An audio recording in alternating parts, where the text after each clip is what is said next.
नमस्कार दोस्तों, स्वागत है आपके अपने YouTube चैनल आइडियल अड्डा में। दोस्तों, इस वीडियो में हम लेकर के आए हैं इतिहास के टॉप 50 महत्वपूर्ण प्रश्न जो BPSC TRE 4, Bihar SSC, Bihar दरोगा, Bihar police, SSC GD, MTS, railway NTPC और अन्य सभी प्रतियोगी परीक्षाओं के लिए बेहद उपयोगी है।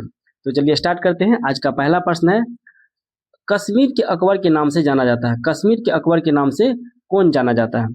इसका राइट ऑप्शन होगा ऑप्शन नंबर बी, कश्मीर का अकबर कहा जाता है जैनुल आबदीन को। उलुग खान की उपाधि से किसे सम्मानित किया गया? तो उलुग खान की उपाधि सम्मानित किया गया है बलबन को। बलबन को उलुग खान की उपाधि से सम्मानित किया गया। अशोक के शिलालेख को पहली बार किसके द्वारा पढ़ाया गया? अशोक के शिलालेख को पहली बार किसके द्वारा पढ़ाया गया? तो अशोक के शिलालेख को सबसे पहली बार पढ़ा था सर जॉन प्रिंसेप ने 1837 ईस्वी में। नेक्स्ट क्वेश्चन है, बारकरी संप्रदाय के प्रवर्तक थे। बारकरी संप्रदाय के प्रवर्तक कौन थे? तो बारकरी संप्रदाय के प्रवर्तक थे एकनाथ। दिलवारा मंदिर स्थित उदाहरण है। दिलवारा मंदिर जो उदाहरण है किस स्थापत्य कला का उदाहरण है? तो दिलवारा मंदिर जो है जैन स्थापत्य कला का उदाहरण है। दिलवारा मंदिर जैन स्थापत्य कला का उदाहरण है। औषधि से किसका संबंध नहीं है? औषधि से इसमें किसका संबंध नहीं है? तो औषधि से इसमें भास्कराचार्य का औषधि से संबंधित नहीं है। धनवंतरी जो है औषधि से संबंधित है। चरक औषधि से संबंधित है। सुश्रुत जो है औषधि से संबंधित है। ये गणित से संबंधित है भास्कराचार्य का। किस धर्म में तीर्थकर के नाम से 24वें महान आचार्य? किस धर्म में तीर्थकर के नाम से 24 महान आचार्य है? इसका राइट ऑप्शन होगा ऑप्शन नंबर सी। ये जैन धर्म में जो है 24 तीर्थकर है, जिसमें सबसे अंतिम तीर्थकर जो है महावीर स्वामी हुए। नेक्स्ट क्वेश्चन है, हड़प्पा के लोग प्रयोग करना नहीं जानते थे। किसका प्रयोग करना हड़प्पा के लोग नहीं जानते थे? इसमें लोहे का प्रयोग जो हड़प्पा के लोग नहीं जानते थे। वह स्थान जो किसी समय का फ्रांसीसी उपनिवेश था अब अरविंद आश्रम की मंजिल है, कौन सा स्थान है वो? इस स्थान का नाम है पांडिचेरी। पांडिचेरी वह स्थान है जो किसी समय फ्रांसीसी उपनिवेश था, अब अरविंद आश्रम की मंजिल है, तो ये पांडिचेरी में। सर्वप्रथम किसने 1857 के विद्रोह को भारत का प्रथम स्वतंत्रता संग्राम कहा था? ये क्वेश्चन बीपीएससी टीआरई में भी पूछा गया कि सर्वप्रथम किसने 1857 के विद्रोह को भारत का प्रथम स्वतंत्रता संग्राम कहा था? तो इसका राइट ऑप्शन होगा ये बीडी सावरकर के द्वारा कहा गया था। नेक्स्ट क्वेश्चन है, जैन साहित्य को कहा जाता है। जैन साहित्य को क्या कहा जाता था? जैन साहित्य को कहा जाता है आगम। जैन साहित्य को आगम कहा जाता है। सभ्यता का उद्गम हुआ। सभ्यता का उद्गम कब हुआ? तो सभ्यता का उद्गम हुआ घाटियों में। सभ्यता का उद्गम कहाँ हुआ? तो सभ्यता का उद्गम घाटियों में हुआ। नेक्स्ट क्वेश्चन है, बाबर ने तुजुक बाबरी किस भाषा में लिखी है? ये भी प्रश्न पूछा हुआ है। बाबर ने तुजुक बाबरी जो है किस भाषा में लिखा? चुगताई तुर्की भाषा में। तुर्की भाषा में ये लिखा है। नेक्स्ट क्वेश्चन है, अकबर ने अजमेर स्थित शेख मोइनुद्दीन चिश्ती की दरगाह की यात्रा की थी। कब ये किया था यात्रा? तो ये यात्रा किया था आपको 1562 ईस्वी में। तूतीनामा किस संस्कृत ग्रंथ का फारसी अनुवाद है? तूतीनामा किस संस्कृत ग्रंथ का फारसी अनुवाद है? इसका राइट ऑप्शन होगा ऑप्शन नंबर बी, ये सुख सप्तती का है। ये सुख सप्तती का जो है फारसी अनुवाद है तूतीनामा।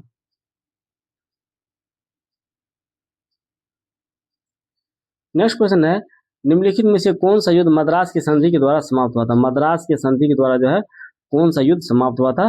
तो मद्रास की संधि के तहत समाप्त हुआ था मैसूर का प्रथम मैसूर युद्ध जो है मद्रास की संधि के तहत खत्म हुआ था। नेक्स्ट क्वेश्चन है, प्राचीन पतन पुहार किसके तट पर स्थित था? प्राचीन पतन पुहार किसके तट पर स्थित था? तो इसका राइट ऑप्शन होगा ऑप्शन नंबर बी, ये कावेरी के तट पर स्थित था। पुहार पुहार जो है कावेरी के तट पर, कावेरी नदी के तट पर स्थित था। निम्नलिखित में से किसने मुंज सागर नामक तड़ाग खुदवाया था? मुंज सागर नामक तड़ाग किसने खुदवाया था? तो इसका राइट ऑप्शन होगा ऑप्शन नंबर सी, वाकपति द्वितीय ने।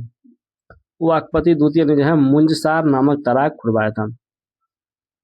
हर्ष के सोने के सिक्के के पृष्ठ भाग पर किसका अंकन है? हर्ष के जो है सोने के सिक्के पर पृष्ठ भाग पर जो है किसका अंकन है? तो इसमें जो है अंकन है आपको गौतम बुद्ध का। नेक्स्ट क्वेश्चन है, निम्नलिखित में से किस मुगल बादशाह ने आलमगीर द्वितीय की उपाधि धारण किया? आलमगीर द्वितीय के नाम से किसे जाना गया? तो आलमगीर द्वितीय, शाह आलम द्वितीय को ही आलमगीर द्वितीय के नाम से जाना गया। नेक्स्ट क्वेश्चन है, निम्नलिखित में से किसने ऐसे सिक्के जारी किए, निम्नलिखित में से किसने ऐसे सिक्के जारी करने के आदेश दिए जिन पर हिंदू देवी की आकृति अंकित हो। ये किसने जारी किया था, ये मोहम्मद गौरी के द्वारा जारी किया गया था। किसने रामायण का फारसी में अनुवाद किया था, रामायण का फारसी में अनुवाद किसने किया था, तो रामायण का फारसी में अनुवाद किया था मौला अब्दुल कादिर बदावी ने। ख्वाजा कुतुबुद्दीन को बख्तियार की उपाधि किसने प्रदान किया था, ख्वाजा कुतुबुद्दीन को बख्तियार की उपाधि किसने प्रदान किया था, तो बख्तियार की उपाधि प्रदान किया था ख्वाजा मोइनुद्दीन चिश्ती के द्वारा किया गया था।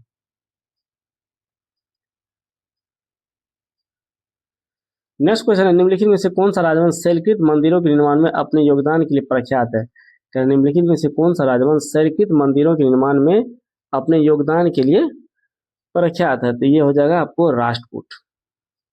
नेक्स्ट क्वेश्चन है, पाल और प्रतिहार प्रशासन में पतला से तात्पर्य था, पतला क्या था, पाल और प्रतिहार प्रशासन में पतला क्या था, बहुत अच्छा प्रश्न है। तो पतला था इसमें ऑप्शन नंबर डी, दान में दी गई भूमि को पतला कहा जाता था। पाल और प्रतिहार प्रशासन में दान में दी गई भूमि को पतला कहा जाता था। नेक्स्ट क्वेश्चन, निम्नलिखित में से किसे उर्दू शायरी का जनक कहा जाता है, उर्दू शायरी का जनक किसे कहा जाता है, तो उर्दू शायरी का जनक कहा जाता है शमसुद्दीन वली को, शमसुद्दीन वली को उर्दू साहित्य का जनक कहा जाता है। नेक्स्ट क्वेश्चन है, जहांगीर की निम्नलिखित पत्नियों में से किसने आत्महत्या की थी, जहांगीर की कौन सी पत्नी थी जिसने आत्महत्या की थी, शाह बेगम ने आत्महत्या की थी। जातक कहानियां प्राचीन भाषा डैश में रचित है, जातक कहानियां जो है किस प्राचीन भाषा में रचित है, तो ये पाली भाषा में जातक की कहानियां रचित है। नेक्स्ट क्वेश्चन है, राजतरंगिणी जिसे समान तौर पर किसी भारतीय द्वारा प्रमाणित रूप से भारत के इतिहास पर लिखी गई प्रथम पुस्तक माना जाता है कि लेखक जो है कौन है इसमें से, यानी राजतरंगिणी का लेखक पूछ रहा कौन है इसमें, तो राजतरंगिणी का लेखक कौन है, तो कल्हण है। नेक्स्ट क्वेश्चन है, किस दिल्ली सुल्तान ने घोड़ों को दागने की प्रथा प्रारंभ की थी, घोड़े के दागने की प्रथा किसने प्रारंभ किया था, तो घोड़े के दागने की प्रथा जो है अलाउद्दीन खिलजी ने प्रारंभ किया था। पल्लव वंश का अंतिम शासक कौन था, पल्लव वंश का अंतिम शासक कौन था, अपराजित वर्मन, पल्लव वंश का अंतिम शासक अपराजित वर्मन था। 16 संस्कारों में उपनयन संस्कार किस क्रम पर है, उपनयन संस्कार 16 संस्कारों में किस क्रम पर है, ये 11वें क्रम पे है।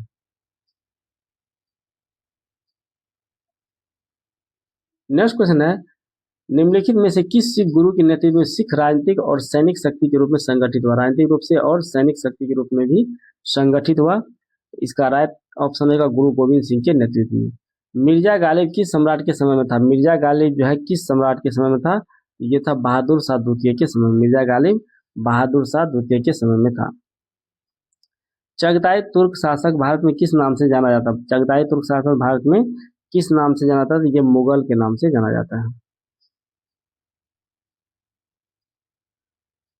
नेक्स्ट क्वेश्चन है, किस लेखक ने महात्मा गांधी को प्रोफेशनल लीडर्स की संज्ञा दी थी, प्रोफेशनल लीडर्स का संज्ञा दिया था किस लेखक ने, इसका राइट ऑप्शन होगा ऑप्शन नंबर ये दिया था Frederick B Fisher, Frederick B Fisher के द्वारा दिया गया था। निम्नलिखित में से किस अधिनियम द्वारा ईस्ट इंडिया कंपनी के व्यापारिक एकाधिकार को समाप्त कर दिया गया, ईस्ट इंडिया कंपनी के व्यापारिक अधिकार को किस अधिनियम के द्वारा समाप्त कर दिया गया, तो इसका राइट ऑप्शन होगा ऑप्शन नंबर बी 1813 के चार्टर एक्ट के द्वारा। नेक्स्ट क्वेश्चन है, गुप्त काल में किस धर्म का सबसे अधिक विकास हुआ, गुप्त काल में किस धर्म का सबसे अधिक विकास हुआ, तो वैष्णव धर्म का सबसे अधिक विकास हुआ गुप्त काल में। नेक्स्ट क्वेश्चन है, हर्ष ने किस विश्वविद्यालय को विशेष संरक्षण प्रदान किया, हर्ष ने जो है किस विश्वविद्यालय को विशेष संरक्षण प्रदान किया, तो ये विशेष संरक्षण प्रदान किया नालंदा विश्वविद्यालय को। मुझे नहीं मालूम क्या कानूनी है या क्या गैर कानूनी, मैं राज्य की आवश्यकता अनुसार कानून बनाता हूँ, ये किसने कहा था, तो इसका राइट ऑप्शन होगा ये कहा था आपको अलाउद्दीन खिलजी ने, अलाउद्दीन खिलजी ने कहा था मुझे नहीं मालूम क्या कानूनी है या क्या गैर कानूनी है, मैं राज्य की आवश्यकता के अनुसार कानून बनाता हूँ, ये अलाउद्दीन खिलजी के द्वारा कहा गया था। विधवा पुनर्विवाह एक्ट कब पास हुआ, विधवा पुनर्विवाह एक्ट कब पास हुआ, तो विधवा पुनर्विवाह एक्ट पास हुआ 1856 ईस्वी में। इब्न बतूता किसके शासनकाल में भारत आया, इब्न बतूता किसके शासनकाल में भारत आया, तो ये मोहम्मद बिन तुगलक के शासनकाल में भारत आया। नेक्स्ट क्वेश्चन है, सयाना ने वेदों पर अपनी टीका किस भाषा में लिखी थी? सयाना जो है वेद पर टीका लिखा था, तो ये किस भाषा में टीका लिखा था? ये लिखा था संस्कृत भाषा में। माउंट आबू के दिलवारा मंदिर का निर्माण किसने करवाया था? माउंट आबू में दिलवारा मंदिर है, इसका निर्माण किसने किया करवाया था? तो ये चंदेलों के द्वारा करवाया गया था। नेक्स्ट क्वेश्चन है, तुर्कान ए चहलगानी कौन थी? तुर्कान ए चहलगानी कौन थी? तुर्कान ए चहलगानी था आपको 40 तुर्क अमीरों का समूह को तुर्कान ए चहलगानी कहा था, और इसको जो है लाया था किसने? तो इल्तुतमिश के द्वारा लाया गया था, और इसको समाप्त किसने किया? तो इसको बलबन ने समाप्त कर दिया। भारतीय उपमहाद्वीप के किस भाग में हड़प्पा संस्कृति का उदय हुआ? ये क्वेश्चन भी बीपीएससी शिक्षक भर्ती में पूछा गया है। भारतीय उपमहाद्वीप के किस भाग में हड़प्पा संस्कृति का उदय हुआ?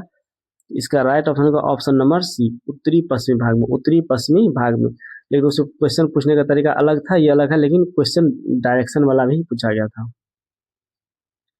नेक्स्ट क्वेश्चन है, भारत की राजधानी पुरानी दिल्ली से नई दिल्ली कब स्थानांतरित की गई? पुरानी दिल्ली से जो है नई दिल्ली कब स्थानांतरित की गई? तो ये किया गया 13 फरवरी 1931 को। 13 फरवरी। भारत की राजधानी पुरानी दिल्ली से नई दिल्ली कब स्थानांतरित किया गया? तो 13 फरवरी 1931। पुरानी दिल्ली था पहले, बाद में नई दिल्ली हुआ, तो 13 फरवरी 1931 को नई दिल्ली हस्तांतरित किया गया। नेक्स्ट क्वेश्चन है, रविंद्रनाथ टैगोर द्वारा रचित गान जो है जनगण मन सबसे पहले जनवरी 1912 में किस शीर्षक द्वारा प्रकाशित हुआ था? किस शीर्षक से प्रकाशित हुआ था? तो इसका राइट ऑप्शन होगा ये जय हे के नाम से प्रकाशित हुआ था। दीन इलाही बनाने का मूल उद्देश्य क्या था? दीन इलाही बनाने का मूल उद्देश्य था विश्व बंधुत्व स्थापित करना। ड्रेन का सिद्धांत किसने प्रतिपादित किया था? ड्रेन का सिद्धांत किसने प्रतिपादित किया था? ये दादा भाई नौरोजी के द्वारा ड्रेन का सिद्धांत लाया गया था। तो आज का वीडियो कैसा लगा लाइक कमेंट करके बताइए। यदि आप इस चैनल पर नए हैं तो चैनल को सब्सक्राइब कर ले, वीडियो को अधिक से अधिक दोस्तों को शेयर करें। मिलेंगे नेक्स्ट वीडियो में। Thanks for watching.